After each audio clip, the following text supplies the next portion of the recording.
I realize if I can't afford peace, then that's as broke as it really gets, right? If you can't afford to take a day off, you broke. If you can't afford to eat what you want, you broke. If you can't afford to enjoy yourself, you're broke. It doesn't matter how much money you make. If you know that you can't find time to do what you love, you are broke. If you don't have peace, inner peace, you are broke. You know what I'm saying? Like, financially, you can't fix being broken inside. And that's one thing I've always been is fortified. You feel me? We're going to be rapping on them today. You know what I'm saying? Like, I used to really think that I wasn't in a good space because I wasn't making a certain amount of money. But then I will always realize, like, why does this person have 10 times more money than me and they still don't got no peace? So today, we're going to talk about how every dollar counts, right? Like, I'm in a situation right now where sometimes I don't even feel comfortable to eat, right? Like, God, thank you for the food stamps. No cap, thank you for the food stamps, because it's like, there'd be moments I walk up to food trucks and I'd be like, you know what, I'm not eating today. The cost of living is going up. I've watched something as simple as a honey bun go from 50 cents to $1, and it's half the size. So that means you're really getting less and less every single day. And I feel like food is such a sensitive thing. It like really reflects on my self-worth. I know a lot of people in my community struggle with getting adequate food amount and then being mindful of like how to actually get food consistently, you know what I mean? Like nutritiously.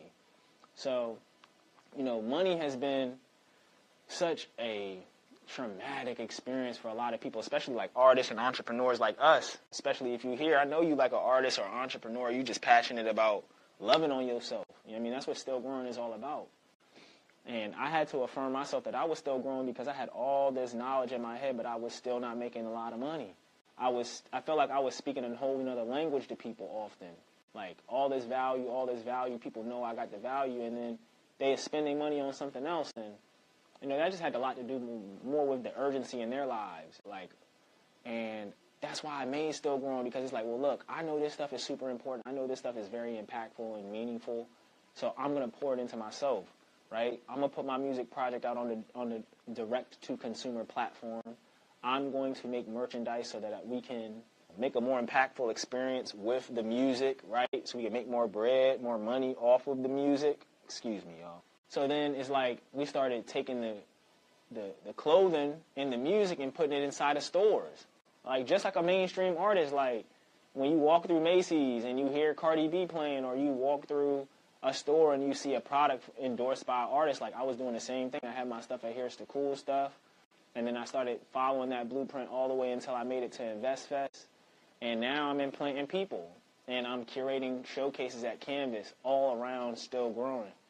And, you know, that literally came from the same mentality that had me afraid to buy myself a meal, right? I started from a place where feeding myself felt like I was taking money out of my future, like taking food out of my future self mouth, putting food in my present's mouth. That's survival at its fullest.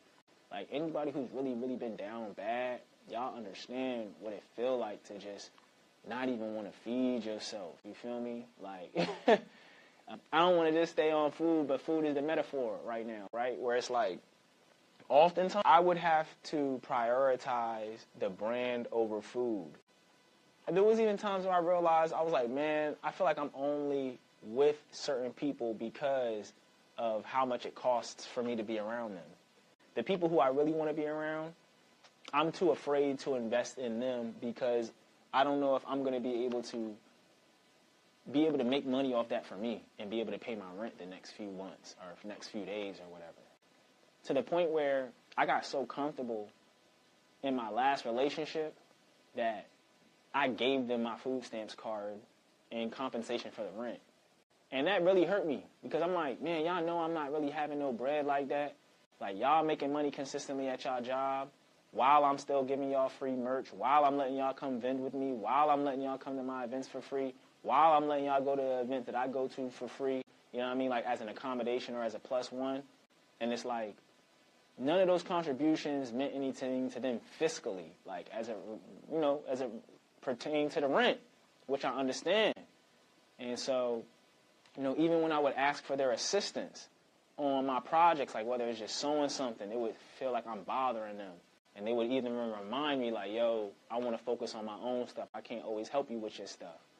And I'm like, man, all of this time that I sacrifice to create spaces for us all to eat, for us to all be present, for us to all be able to have access, people would turn me down in a heartbeat, you know what I mean, in a blink of an eye. So I had to realize, like, look, man, I have to be more intentional about what I hold for myself. If I'm willing to give up my food stamps just so I can have somewhere to live, and I'm still putting up bread, you know what I mean? Eventually, I had to ask them kindly, like, look, can I have like a hold or like a lien or like a pause or something on the rent? Because it's like, this isn't even logical. Y'all make 3 times as much as me, but I'm putting in equal share. So if the rent was $2,100, we all paying $700.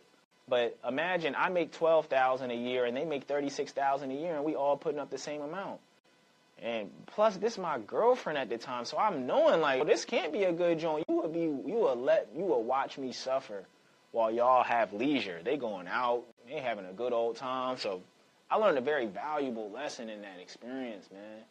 Like that, having all that motion and having all that movement, even having money. You know what I mean? I had some successful days and nights where I was making some money. I had the job until I stopped going there as much. Like, it started making me realize, like, none of that stuff really matters. I could have 20 events a month, but if they don't pay me, it don't matter. And even if you did pay me, if I wasn't with the people that I loved and servicing the people that needed it the most, it still didn't matter. You know what I mean? Like, it was all about what meant the most to me. And it always mattered the most to me, right? It wasn't about where we were or how much it cost, but why we were there. I know this was a lot today, but this was a really passionate subject for me because, you know, I had to just think about some things that I've never really talked about before. And so I want to encourage y'all, like, if money and motion is your only priority, you missing out on meaning. Meaning, and I would love to do a deep dive on this. I might throw a little, definition on the screen for y'all or something, you feel me? But, like, take some time to dive into the word meaning because there's a lot of that missing these days. A lot beyond your strengths. What is the truth behind your work? Was the truth that you made this because you were poor? Was the truth that you hated your parents? Was the truth that you hated your oppressor? What was the meaning behind the work? I know the meaning behind what we're doing with Still Growing is for me to hold myself accountable of the work that I've done for others, that I never pour into myself, that I always tried to make money off of but never made meaning out of, And, shouts out to music, most importantly, because I never made music to be cool. I made music for therapy. It was always super therapeutic for me. Content was therapeutic for me. We talked about being alone and independence and isolation in the last video. If you haven't checked that one out, make sure you check that one out for sure. It was a good one. I got real lit in that one.